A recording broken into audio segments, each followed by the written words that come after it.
আসসালামু আলাইকুম ওয়া রাহমাতুল্লাহি ওয়া বারাকাতুহু। আমাদের বাংলাদেশের আগামী জাতীয় সংসদ নির্বাচনকে সামনে রেখে নির্বাচনী প্রার্থী, সমর্থক এবং কর্মীদের উপর হামলা বেড়েই চলছে। এটি আমাদের নির্বাচন পরিবেশকে অশান্তিপূর্ণ পরিবেশ তৈরি করছে, তাই না, শুধু সাধারণ মানুষের মনে ভীতি ও শঙ্কা তৈরি করছে এবং আমাদের বাংলাদেশটাকে আন্তর্জাতিক মহলের কাছে এবং ছোট করা হচ্ছে। ভাবমূর্তি নষ্ট করা হচ্ছে আমাদের। এসব ঘটনার পূর্ববর্তী ঘটনাগুলো যদি বিচার নিশ্চিত করতে না পারে আমাদের সরকার, তবে আমাদের ঘটনা আরও দিন দিন বৃদ্ধি পাবে। এই যে চট্টগ্রাম ৮ আসনের প্রার্থী, বিএনপি মনোনীত প্রার্থী জনাব এরশাদুল্লাহর উপর তারপর হয়েছিল কি জামাত মনোনীত, নরসিংদীতে জামাত মনোনীত প্রার্থীর গাড়ি বহরে হামলা হয়েছিল, প্রায় ৩০ জন আহত হয়েছিল।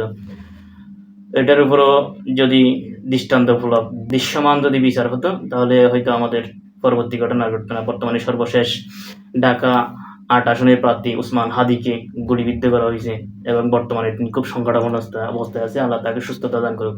এইসব ঘটনাগুলো আমাদের আর দেখতে হতো না পরবর্তীতে। অন্তর্বর্তীকালের সরকারের উচিত নিরপেক্ষ সুবিচার নিশ্চিত করা এবং এই বিচারের অগ্রগতি জনগণকে আপডেট জানাতে হবে। নির্বাচন মানে প্রতিযোগিতা, প্রতিহিংসা নয়। আমাদের মধ্যে এখন প্রতিহিংসা সৃষ্টি হয়ে যাচ্ছে। প্রতিযোগিতাই হোক, প্রতিহিংসা বন্ধ হোক।